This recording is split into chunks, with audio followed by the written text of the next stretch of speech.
Hello friends, तो 12th 11th और 10th chemistry के लिए आप लोग को जो बेसिक ऑर्गेनिक केमिस्ट्री होता है उनका ये पार्ट नंबर 3 है।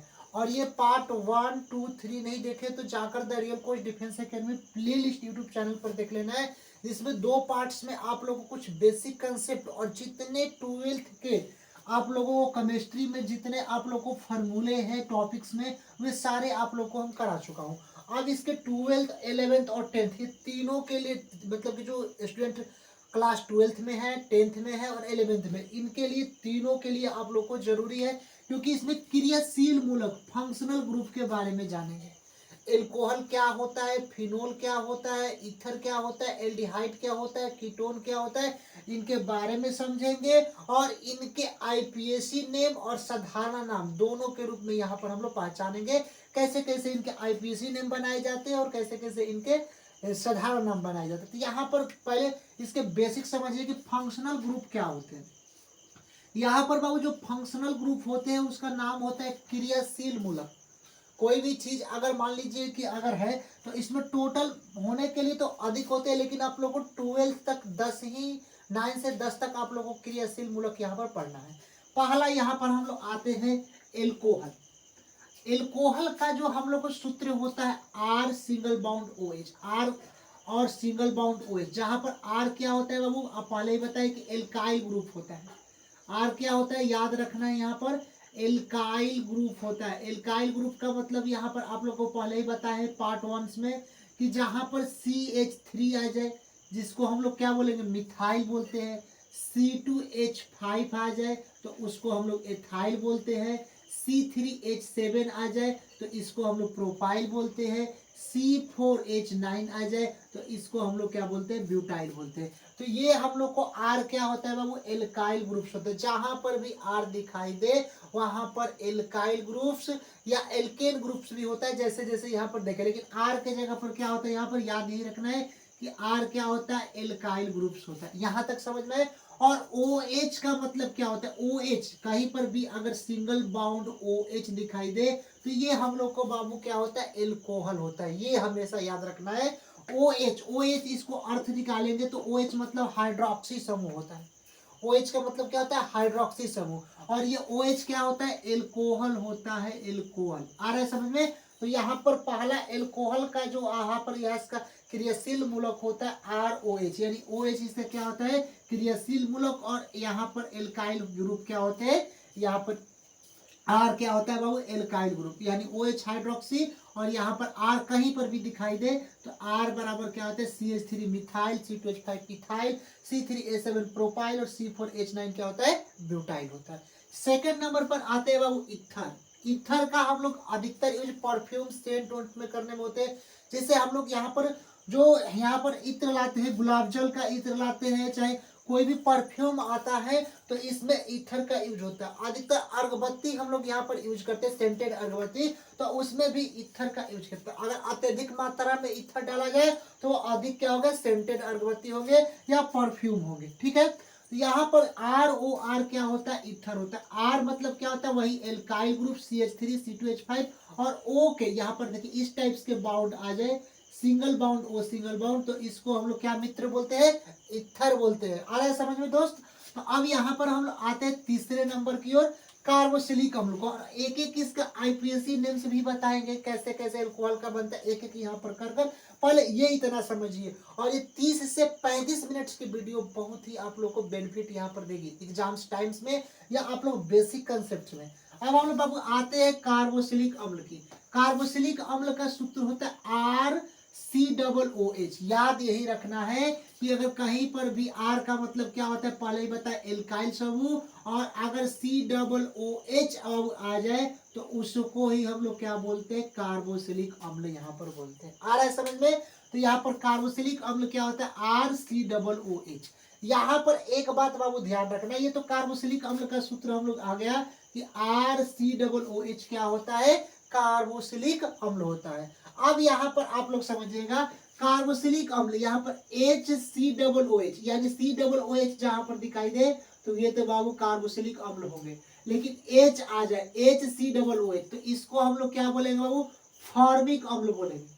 देखिए यहाँ पर याद रखना है कि HCOOH आ जाए तो इसको हम लोग क्या बोलेंगे, फॉर्मिक अम्ल यहाँ पर हम लोग बोलते हैं। आ रहा है समझ में? तो HCOOH यानी कार्बन कितना है बाबू, एक है, तो यहाँ पर हम लोग फॉर्मिक अम्ल बोलेंगे। अब फॉर्मिक अम्ल किसमें पाया जाता है, तो जो चिट्टी के जो डंक काटती है, यानी जो चिट्टी जो काटती है उसमें वो किस क्या रहता है, वो फॉर्मिक अम्ल यानी कि फॉर्मिक एसिड यहाँ पर रहता है। आ रहा है समझ में? अब हम लोग देखिए इसमें कार्बन कितना है, एक कार्बन है कि नहीं है, तो एक कार्बन है तो उसको मेथेन बोलते हैं, याद रखिए, एक कार्बन तो क्या बोलेंगे, मेथेन, मेथेन, मेथेन बोलते हैं। और यहाँ पर COOH आईपीएससी ने भी बताएगा, थोड़ा सा बता रहे हैं, और COOH कार्बोक्सिलिक अम्ल आ जाए तो उसमें ओइक अम्ल जोड़ा जाता है, तो मेथेन आप प्लस में इसमें हम लोग ओइक जोड़ देते हैं, याद रखिएगा, मेथेन प्लस में ओइक जोड़ देते हैं और अम्ल, तो इसको हम लोग क्या बोलेंगे बाबू, मेथेनोइक अम्ल,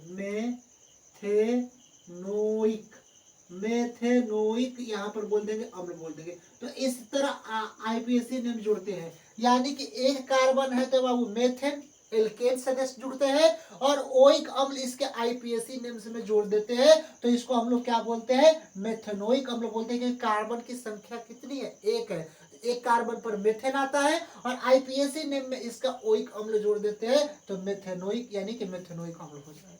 ये पूरा सारा बताऊंगा जितना आप लोगों को लिखवा है, लेकिन थोड़ा थोड़ा बता रहा हूं कि यहाँ पर थोड़ा बहुत आप लोग समझते चलिए।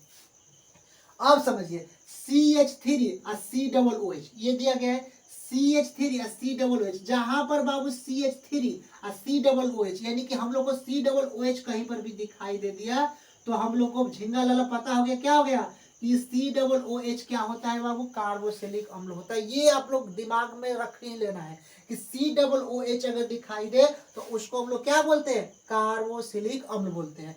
अब यहाँ पर CH3 अगर आ गया तो इसी को हम लोग एसिटिक अम्ल बोलते हैं, क्या बोलते हैं, CH3 को एसिटिक अम्ल बोलते हैं, CH3 और COOH यानी COOH यानी अम्ल, अम्ल का मतलब समझिए कार्बोक्सिलिक अम्ल का ही है। और इसके बाद CH3 जुड़ा है, CH3 या COOH, इसीलिए CH3 एसिटिक और H जुड़ जाएगा तो फॉर्मिक। अरे CH3COOH एसिटिक अम्ल बोलता है और इसका सिरका के रूप में यानी एसिटिक अम्ल को किसके रूप में और नाम याद है, सिरका के रूप में भी जाना जाता है। जैसे हम लोग अचार बनाते हैं घरों में तो सिरका का यूज करते हैं, लंबे समय तक चले जाए, खाद्य पदार्थों में भी यूज करते हैं इसका, किसका, सिरका का। जैसे खाना वाना हम लोग खाते हैं तो उसमें सिरका का जैसे अचार उचार चाहे कुछ भी डालते हैं, ये अधिक समय तक क्या हो वह मतलब कि सड़े ना, इसीलिए हम लोग क्या करते हैं, वो सिरका का यूज करते हैं। और यही सिरका जो होता है ये आप लोग को CH3COOH एसिटिक अम्ल होता है। अब इसके हम लोग मान कर चलिए वो आईपीएससी नेम क्या होगा, यहाँ पर थोड़ा सा बता रहा हूं लेकिन मेन आईपीएससी नेम आप लोगों को इसी में जस्ट इसका बताएंगे कि एल्कोहल का आईपीएससी नेम क्या होता है, फिनोल का आईपीएससी नेम क्या होता है, अरे सॉरी ईथर का क्या होता है, सब बताएंगे। लेकिन थोड़ा सा इसमें देखिए, यहाँ पर समझिए एक कार्बन यहाँ पर और एक कार्बन यहाँ पर, इसके भी पार्ट 1 नहीं देखे तो जाकर यहाँ पर एल्कोहल फिनोल ईथर में पार्ट 1 पार्ट 2 और ये पार्ट 3, ये तीसरा पार्ट है, इसके नहीं देखे तो जाकर देख लेना।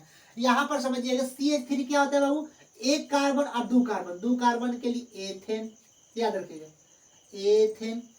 हम लोग को पता है कि एक कार्बन और एक कार्बन, दो कार्बन के लिए एथेन।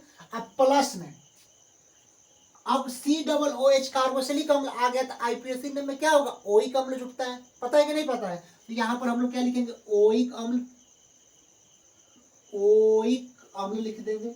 अब इसको हम लोग जोड़ेंगे एथेन प्लस ओइक अम्ल, एथेनोइक अम्ल, तो इसको हम लोग क्या लिखेंगे बाबू, एथेनोइक अम्ल यहाँ पर हम लोग लिख देंगे।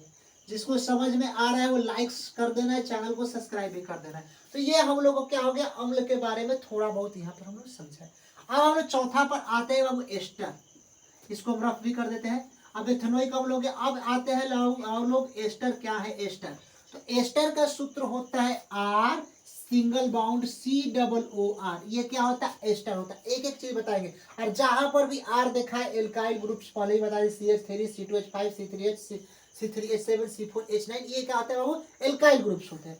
तो यहाँ पर एस्टर का सूत्र RCOOR क्या होता है, एस्टर होता है। आ रहा है समझ में? अब समझिएगा 5 नंबर है वो कीटोन के बारे में हम लोग समझते हैं, कीटोन। कीटोन के दो नाम से जाना जाता है, एक पहला कीटोन और दूसरा एसीटोन। पहला कीटोन दूसरा एसीटोन, याद रखना, पहला कीटोन और दूसरा एसीटोन, पहला कीटोन और दूसरा एसीटोन। बार बार इसलिए कर रहा हूं कि नाम जानना बहुत ही जरूरी है, दो नाम से जाने जाते हैं। और इसका सूत्र क्या होता है, R single bond CO single bond R, यानी R alkyl group CH3 C2H5 कुछ भी ले सकते हैं, methyl, ethyl, propyl, butyl, pentyl, hexyl कुछ भी ले सकते हैं। तो यहाँ पर आर CO और आर, इसको हम लोग क्या बोलेंगे, वो कीटोन्स बोलेंगे। आर यहाँ पर C डबल बाउंड O और आर, इसको भी हम लोग क्या बोलेंगे, कीटोन या एसीटोन बोलेंगे। इसके एक नाम तो यहाँ पर ये सिंपल है, इसको फिर इसको भी इसको इसी तरह से लिखेंगे, यानी कि किसी तरह से भी एग्जाम्स में आप लोगों को इस तरफ से घुमाए या इस तरह से घुमाए, आप लोग को यहाँ पर आना चाहिए। ये RCOR क्या होता है बाबू, कीटोन या एसीटोन होता है। ये R C double bond O और R, ये भी क्या होता है, कीटोन या एसीटोन होता है। CH3 यहाँ पर single bound C double bond O और CH3, ये भी क्या होता है बाबू, ये भी आप लोगों का कीटोन या एसीटोन होता है। तो तीनों ये आप लोग याद कर लेना, किसी टाइप से पूछे तो यहाँ पर याद कर लेना। छठवां नंबर चलते हैं बाबू, एल्डिहाइड।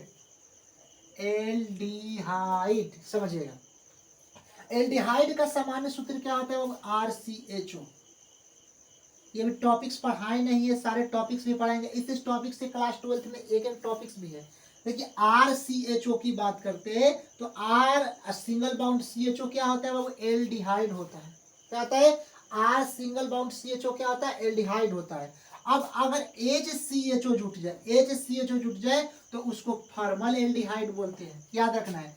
अगर H और CHO मतलब एल्डिहाइड और H मतलब इसको फॉर्मल एल्डिहाइड बोलते हैं।